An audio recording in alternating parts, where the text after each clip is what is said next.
My name is Sarah, and for the past 3 years, I have been living what I thought was the perfect retirement. After 25 years as a police officer, I had earned my peace.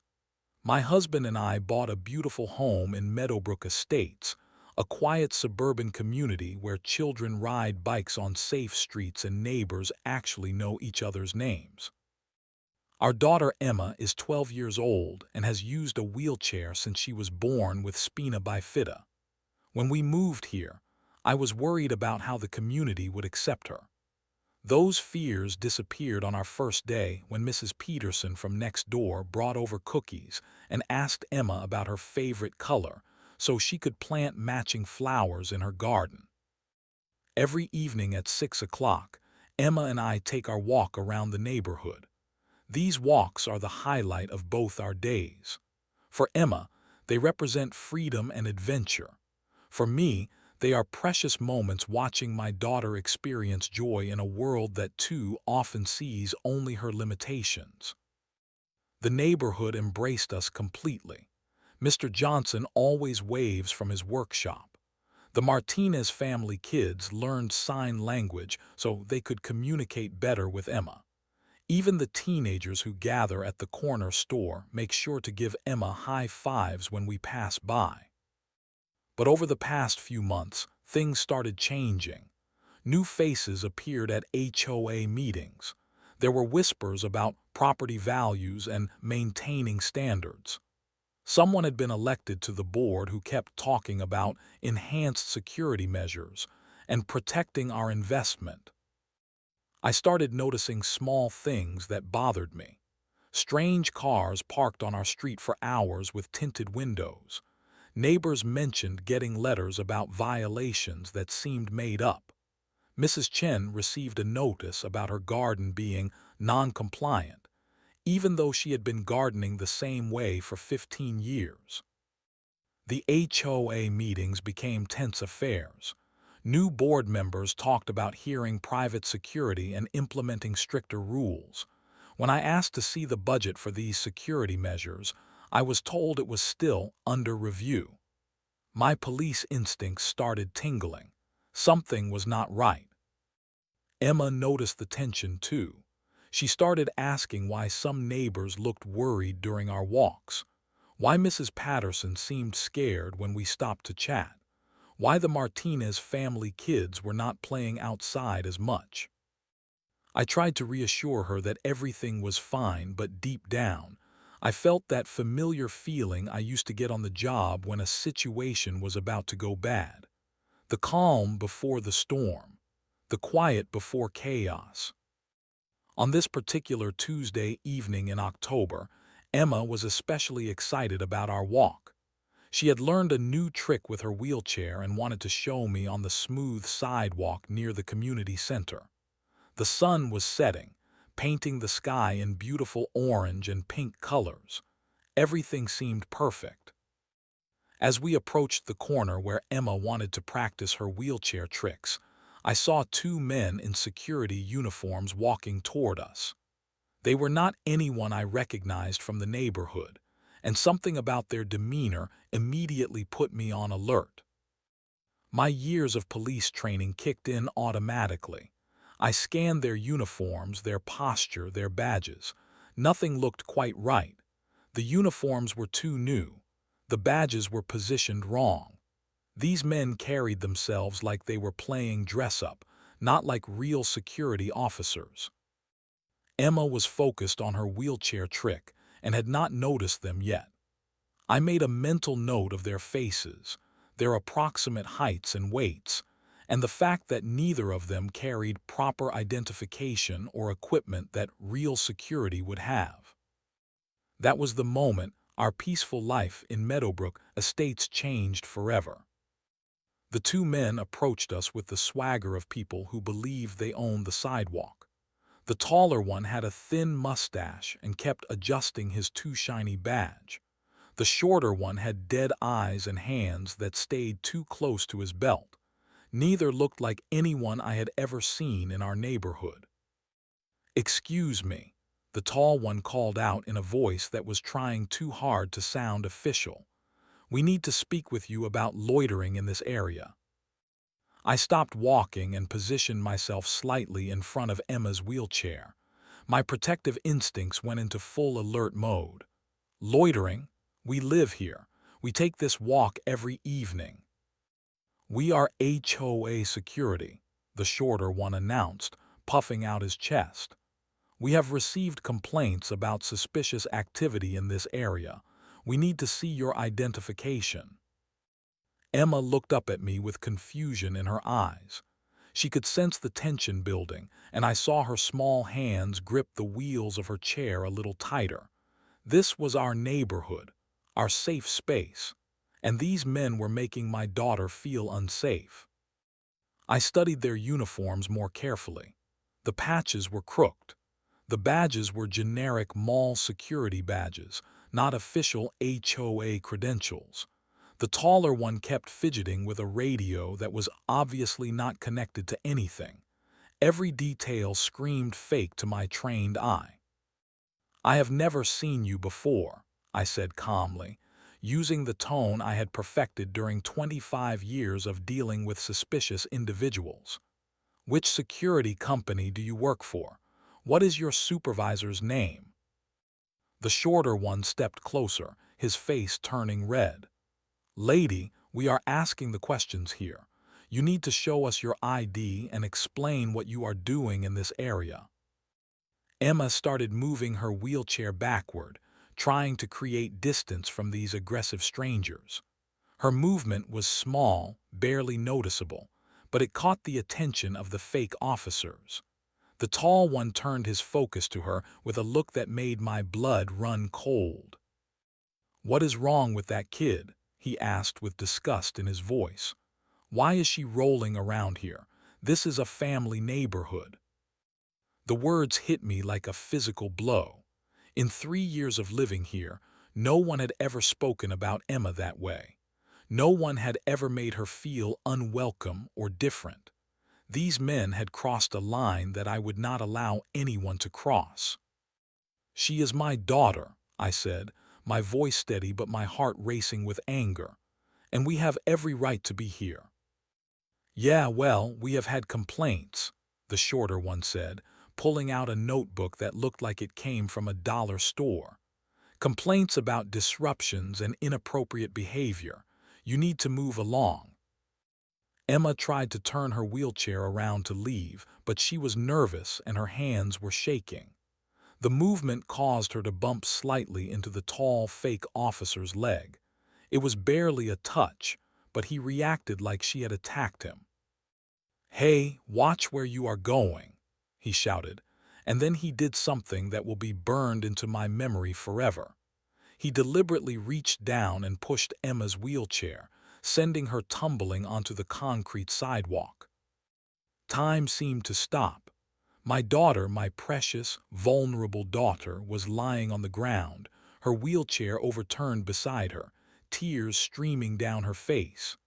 The fake officers were standing over her, looking satisfied with what they had done.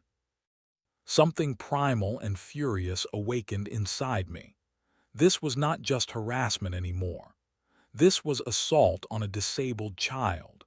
This was a crime, and these men had just committed it in front of a former police officer who had dedicated her life to protecting people exactly like Emma. I knelt beside Emma, quickly checking for injuries while keeping one eye on the fake officers. "Are you hurt, sweetheart? Can you move your arms and legs?" Emma was crying but nodded that she was okay. I helped her back into her wheelchair, my hands gentle with her but my mind calculating every detail of what had just happened. Time, location, witnesses, physical evidence, criminal acts observed. "You just assaulted a disabled child," I said, standing up to face them directly. "That is a felony." The fake officers exchanged nervous glances. The shorter one tried to bluster his way through. "She ran into me. We were just doing our job." "Your job?" I asked, my voice carrying the authority I had learned during thousands of arrests. "Show me your credentials. Show me your commission cards. Show me anything that proves you have any authority in this neighborhood. They could not because they had nothing. The longer they stood there trying to intimidate us, the more obvious it became that they were criminals playing dress-up. But they were not done with their threats. "Listen, lady," the tall one said, "you better watch yourself. We have our eye on you now. Any more trouble from you or that kid and you will be getting violation notices. Lots of them." They walked away, but not before the shorter one turned back and added, "The HOA does not like troublemakers. Remember that." As I watched them disappear around the corner, I held Emma close and made a promise to myself. These men had no idea who they were dealing with. They thought they could intimidate a retired cop and assault a disabled child without consequences. They were about to learn how wrong they were. The first thing I did when we got home was document everything. Years of police work had taught me that cases are won or lost based on the quality of evidence collected in the first few hours. I photographed the scrapes on Emma's hands from when she fell. I wrote down every detail of the encounter while it was still fresh in my memory.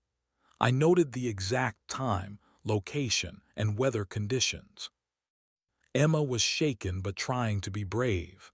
As I cleaned her scraped palms with antiseptic, she asked me the question I had been dreading. "Mom, why did those men hurt me? What did I do wrong?" "You did nothing wrong, sweetheart," I told her, fighting back my own tears.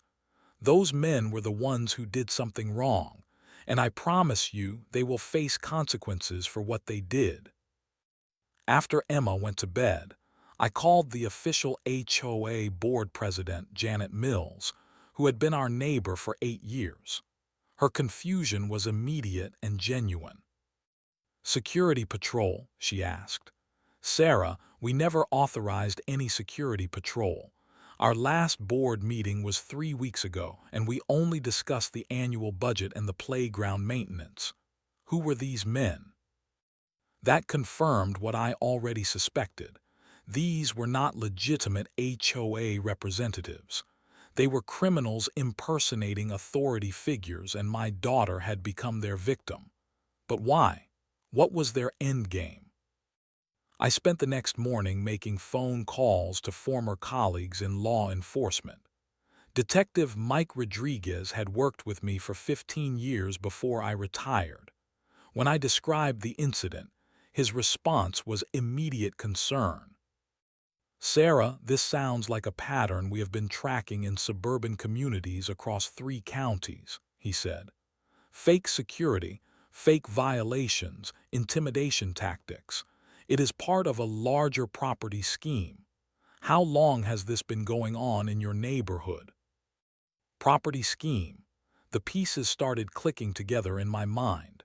The new HOA board members, the sudden focus on property values, the violation notices for imaginary infractions. Someone was systematically targeting our community. Mike agreed to run the descriptions of the fake officers through their database. Within 2 hours, he called me back with disturbing news. "The descriptions match 2 individuals with extensive criminal records," he said. "Marcus Webb and Tony Castellanos. Multiple arrests for fraud, impersonating officers, and property crimes. They work for a company called Premier Property Solutions that has been linked to predatory practices in at least 6 communities." Premier Property Solutions. I had never heard the name before, but Mike explained their method. They would infiltrate communities through corrupt board members, create chaos and fear through fake violations and intimidation, then offer to help residents sell their homes quickly to avoid further problems. The buyers were always connected to their network, and the sales were always below market value. They target communities with older residents or families with special needs, Mike explained. People they think will be too scared or too overwhelmed to fight back. They had made a critical error in judgment. I was neither scared nor overwhelmed. I was angry, and I had 25 years of experience dealing with criminals exactly like them. I decided to canvass the neighborhood to see how many other residents had been targeted. What I discovered was worse than I had imagined. Mrs. Peterson had received 3 violation notices in the past month for her flower garden that had been there for 12 years. The Martinez family was told their children were too loud during normal play hours. Mr. Johnson received a notice claiming his workshop violated community standards that did not exist in our HOA charter. But the most disturbing discovery came from talking to Mrs. Chen, the elderly widow who lived alone at the end of our street. She had been visited by the same fake officers 2 weeks earlier. They told her that her late husband had signed papers that put her home in violation of new regulations. They offered to help her sell quickly to avoid legal problems. I was so scared, she told me with tears in her eyes. I almost signed their papers, but something felt wrong, so I called my son.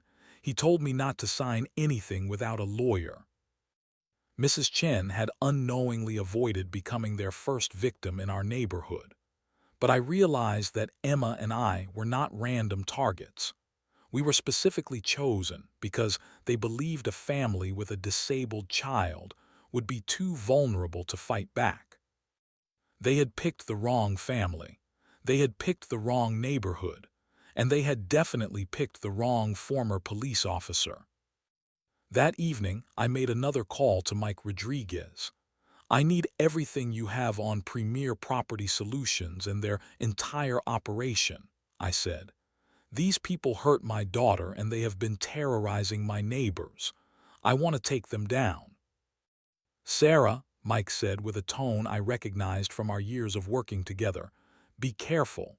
These are not small-time criminals. They have connections, resources, and they play for keeps. So do I replied. And now they have made it personal.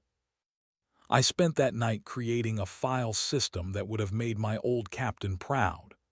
Every incident, every fake violation, every intimidation tactic was documented and cross-referenced. I was building a case that would not just stop these criminals, but would expose their entire network. Emma deserved justice. My neighbors deserved protection. And these fake officers were about to learn that some retired cops never really retire when it comes to protecting the innocent. The investigation was just beginning, and I had a feeling it was going to reveal something much bigger than simple neighborhood harassment. Over the next 2 weeks, I transformed my home office into a command center that would have impressed my old precinct. Charts covered the walls, tracking incident dates, victim profiles, and patterns of behavior. I had files on every resident who had been targeted, copies of all the fake violation notices, and a growing database of evidence that painted a clear picture of organized criminal activity. Working with Mike Rodriguez and 2 other former colleagues, I discovered that Premier Property Solutions was far more sophisticated than we initially realized. They had successfully executed their scheme in at least 12 communities across 3 states. Their method was always the same: infiltrate the HOA board, create artificial problems, intimidate residents into selling below market value, and profit from the difference. But what made this case personal was discovering that they specifically targeted communities with vulnerable populations. Emma was not a random victim. We were chosen because they believed families with disabled children would be too overwhelmed by daily challenges to fight back against their intimidation.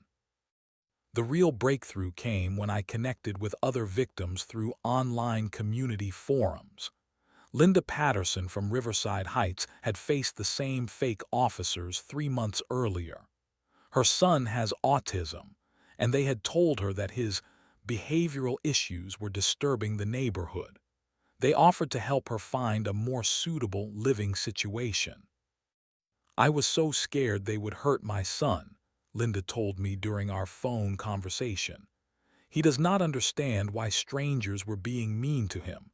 I almost sold our house just to make it stop. James Crawford from Oakwood Manor had a similar experience. His elderly mother lives with him, and the fake officers claimed her medical equipment violated electrical safety codes that did not exist. They pressured him to move her to a nursing home and sell the family property. Each conversation revealed the same pattern: vulnerable families being targeted with fake authority, impossible demands, and offers to help them escape the problems that Premier Property Solutions had created in the first place. I spent hours on the phone with Detective Rodriguez, mapping out the criminal network. Premier Property Solutions had at least 8 employees working the intimidation side of their operation. Marcus Webb and Tony Castellanos were the fake officers who had assaulted Emma, but they were part of a larger team that included fake inspectors, fake legal representatives, and fake community managers. The genius of their scheme, Mike explained, is that they never directly threaten anyone. They create artificial problems, then offer solutions. When residents get scared and sell cheap, it looks like legitimate business transactions. But they had made mistakes with our community. When they pushed over Emma's wheelchair, they crossed the line from fraud into assault. When they threatened us with fake violations, they committed impersonation of public officials. When they forged HOA documents, they added mail fraud to their growing list of felonies. I began coordinating with affected neighbors to build our collective case. Mrs. Peterson brought me every fake violation notice she had received. The Martinez family provided security camera footage from their doorbell camera that showed the fake officers harassing other residents. Mr. Johnson offered to testify about the intimidation tactics they had used on him. But the most powerful evidence came from an unexpected source. Mrs. Chen, the elderly widow who had almost been their first victim, had secretly recorded her encounter with the fake officers. Her son had given her a digital recorder after a previous scam attempt, and she had been carrying it during their visit. The recording was devastating. Marcus Webb and Tony Castellanos could be heard clearly explaining their scheme, making threats about legal action that did not exist, and pressuring Mrs. Chen to sign documents that would have transferred her property rights to Premier Property Solutions for far below market value. This recording alone is enough to put them away for years, Mike told me after listening to it. But we need to be strategic about how we use it. If we move too fast, they will disappear and set up somewhere else. That was when I made the decision that would determine how this entire situation would end. Instead of simply turning over our evidence to law enforcement and hoping for the best, I was going to set a trap that would catch them in the act and gather irrefutable evidence of their crimes. I had learned during my police career that the best way to catch criminals is to let them think they are winning right up until the moment they realize they are caught. These fake officers believed they were dealing with scared, vulnerable residents who would never fight back. They were about to learn how wrong they were. Working with Mike and 2 other detectives, I developed a plan that would draw Webb and Castellanos back to our neighborhood for one final intimidation attempt. We would coordinate with real law enforcement, position multiple witnesses, and ensure that every aspect of their criminal behavior was documented with video and audio evidence. The trap would be set at the same location where they had assaulted Emma. The same corner where my daughter had been knocked from her wheelchair would become the place where these criminals finally faced justice. Emma was concerned when I explained that we might encounter the fake officers again, but she surprised me with her response. "Mom, if we do not stop them, they will hurt other kids like me, right?" "That is right, sweetheart." "Then we have to stop them. she said with a determination that made my heart swell with pride. "I want to help." My daughter, who had been their victim, was now going to be part of their downfall. Premier Property Solutions had picked the wrong family to target. They were about to face the consequences of underestimating a retired police officer, her brave daughter, and a community that had decided to fight back. The trap was set. All we had to do was wait for them to walk into it. The setup took 3 days of careful coordination. Mike Rodriguez positioned 2 unmarked police units within visual range, but out of sight. Mrs. Peterson agreed to watch from her living room window with her phone ready to record. The Martinez family set up their security cameras to capture the entire encounter from multiple angles. Most importantly, I wore a wire connected to a digital recorder that would capture every word of the confrontation. After 25 years in law enforcement, I knew that audio evidence would be crucial for prosecution.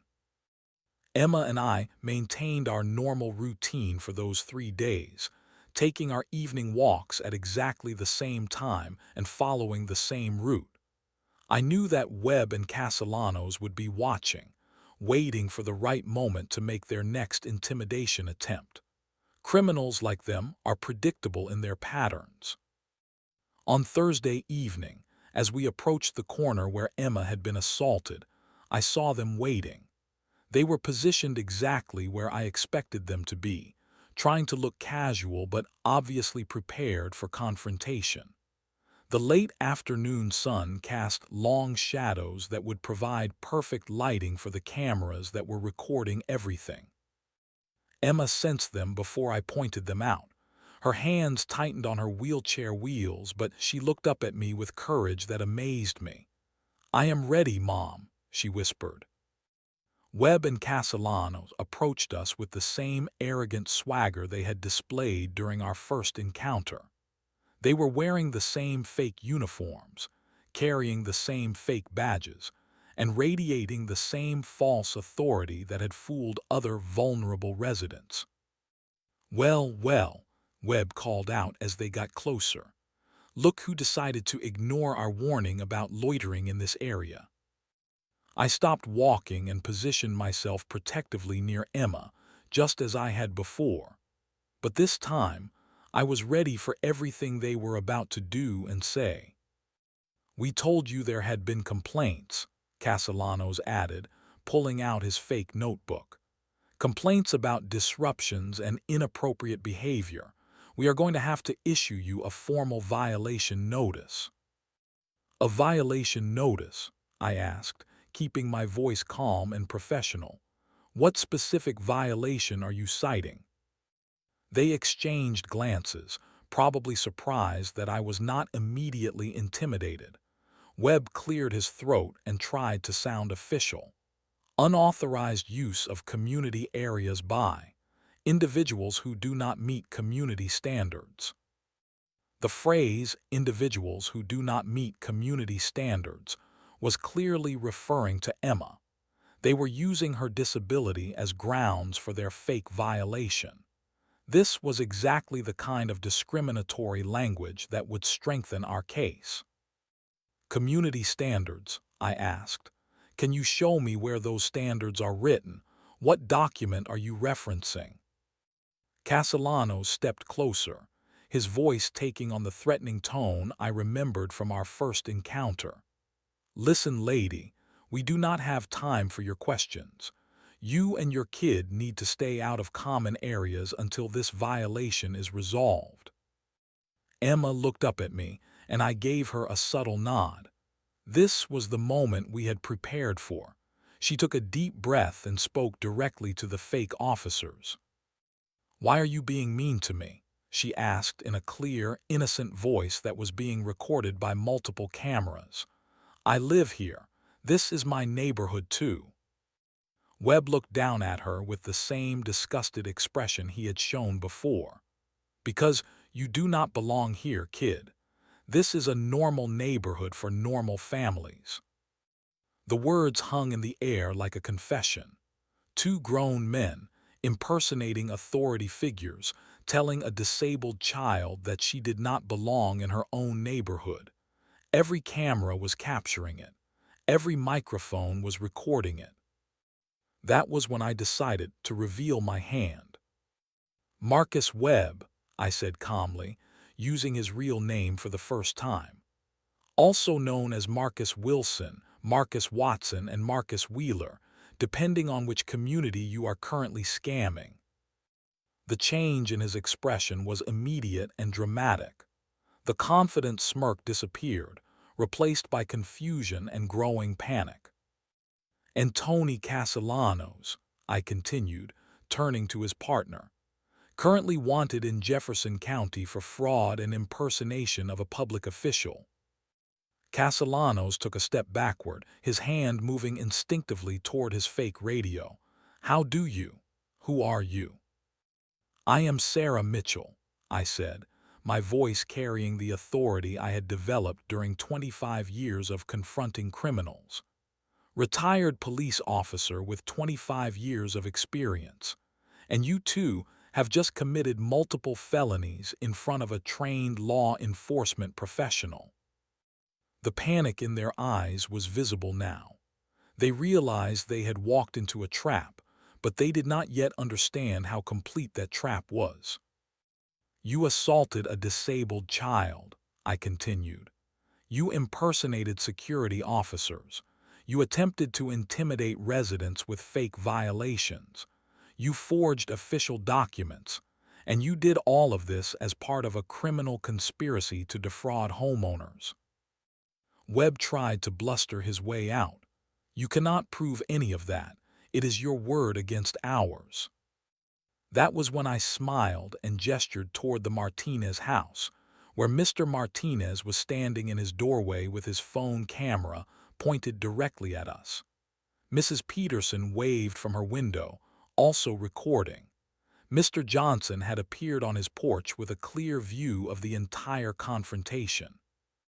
Actually, I said, it is your recorded words against multiple cameras, multiple witnesses, and multiple law enforcement officers who are currently watching this entire encounter.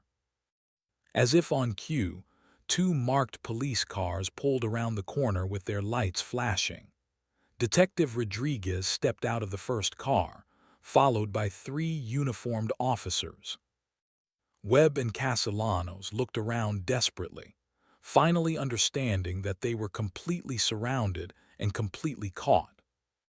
Marcus Webb and Tony Castellanos, Detective Rodriguez announced, you are under arrest for assault, impersonating public officials, fraud, and conspiracy. As the real police officers placed handcuffs on the fake officers, I knelt down beside Emma and held her close. She had been incredibly brave, and she had played a crucial role in bringing these criminals to justice. We did it, Mom, she whispered. We stopped the bad guys. Yes, sweetheart, I replied, watching as Webb and Castellanos were placed in the back of police cars. We stopped them. The neighborhood had gathered to watch the arrests. Mrs. Peterson was crying with relief. The Martinez children were cheering. Mr. Johnson was shaking his head in amazement at how everything had unfolded. But as satisfying as this moment was, I knew it was just the beginning. Webb and Castellanos were small pieces of a much larger criminal operation.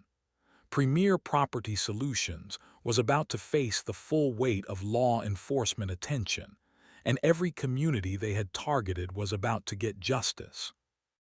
The arrests of Webb and Castellanos created a domino effect that brought down the entire Premier Property Solutions network within 6 weeks.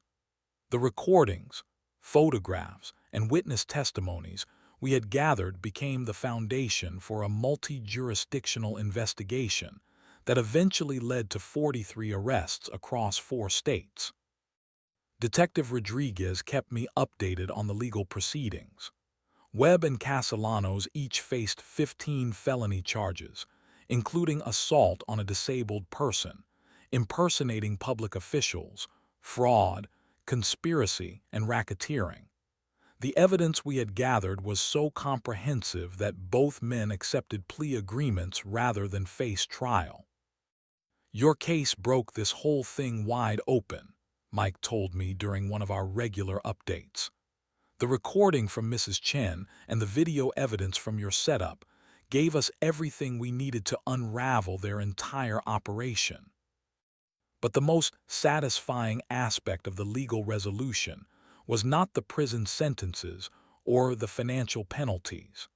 It was watching how our community recovered and grew stronger from the experience. Emma's healing process was remarkable to witness.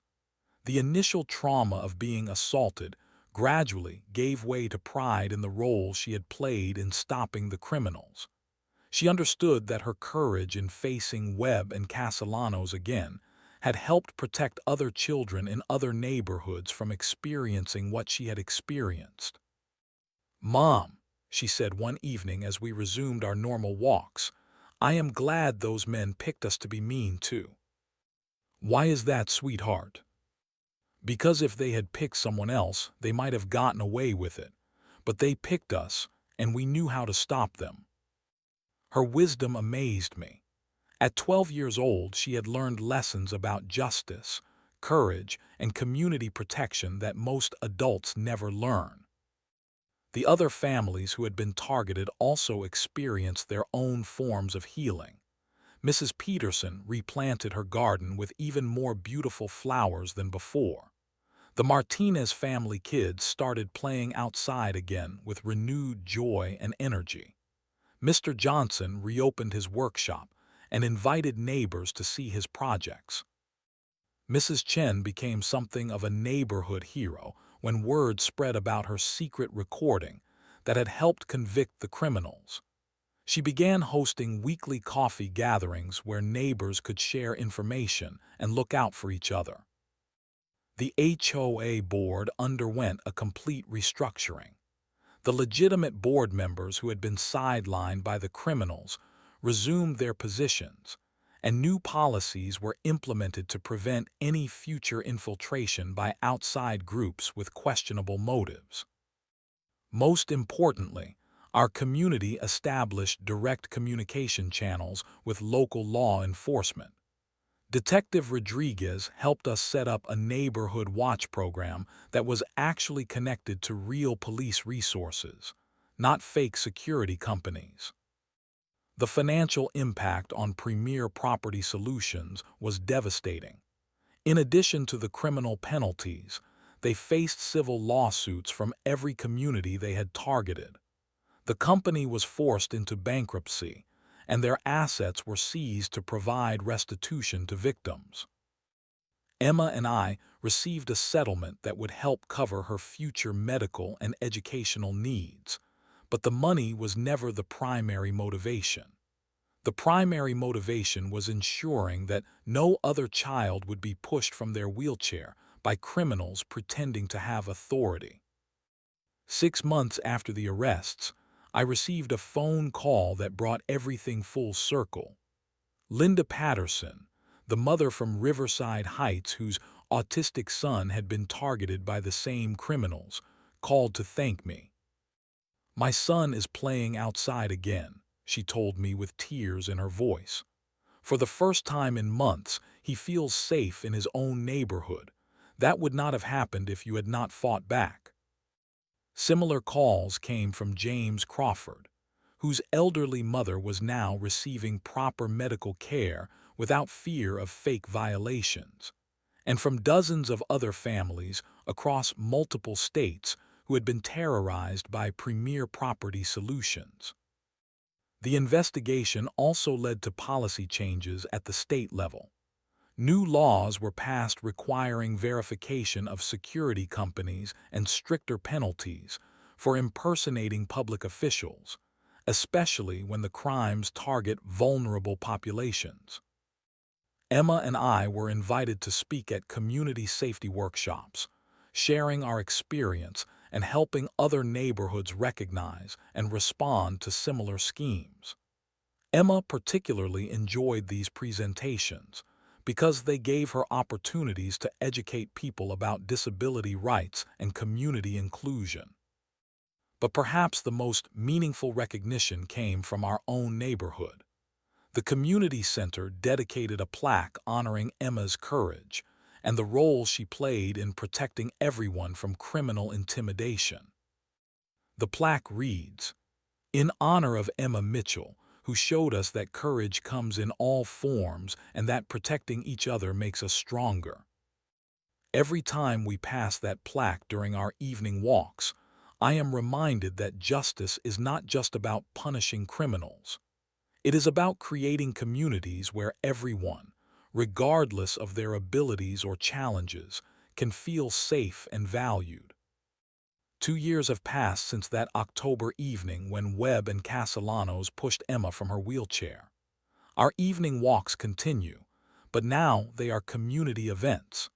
Neighbors join us regularly, creating a moving celebration of friendship and mutual protection that would have been impossible before our shared experience with the fake officers. Emma is now 14 and has grown into a confident young woman who understands her own power to create positive change. She started a peer support group for children with disabilities, teaching them about their rights and how to recognize when adults are treating them unfairly. Her leadership skills amaze me daily. "Mom," she told me recently, "I think those bad men actually did us a favor." "How do you figure that, sweetheart?"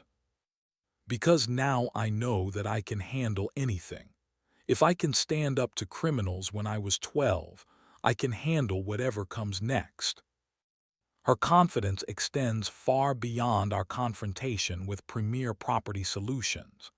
She advocates for accessibility improvements at school, organizes fundraisers for disability research, and mentors younger children who use wheelchairs. The experience that could have left her fearful instead made her fearless. My own life has taken an unexpected direction. What started as protecting my family has evolved into a second career as a community safety consultant. Law enforcement agencies across 3 states now contact me to help investigate similar property fraud schemes. I have testified in 12 cases and helped convict 37 criminals who targeted vulnerable populations. The work is deeply fulfilling because it combines my law enforcement experience with my personal understanding of what families like mine face when criminals see vulnerability as opportunity. I specialize in cases involving elderly residents, disabled individuals, and single parents who are targeted by predatory schemes. Last month, I helped expose a group in Tennessee that was using fake building inspectors to pressure elderly homeowners into unnecessary repairs. The month before, I assisted in breaking up a scheme in Arizona where criminals were impersonating Child Protective Services to intimidate families with special needs children. Each case reinforces the same lesson Emma learned. Criminals count on their victims being too scared or overwhelmed to fight back. When someone with experience and determination stands up to them, their entire operation usually collapses. Our neighborhood has become a model for community resilience. Other HOA groups visit to learn about our communication systems and our partnership with local law enforcement. We have hosted workshops for dozens of communities that want to protect themselves from similar schemes. Mrs. Peterson now serves as our unofficial community safety coordinator, maintaining contact lists and organizing regular information sharing meetings. The Martinez family installed additional security cameras that connect to a neighborhood network, creating comprehensive surveillance that would deter any future criminal activity. Mr. Johnson converted part of his workshop into a meeting space where neighbors gather monthly to discuss safety concerns and share information about suspicious activities. Mrs. Chen continues hosting her coffee gatherings, which have evolved into early warning systems for identifying potential problems before they escalate. The legal victories continue to accumulate. 3 weeks ago, I received notice that the final appeals from Premier Property Solutions executives had been denied. Their prison sentences are now final, and their criminal organization is permanently dismantled. But the most satisfying ongoing victory is watching how our experience has protected other communities. The investigative techniques we developed and the evidence-gathering methods we pioneered are now taught in law enforcement training programs across the country.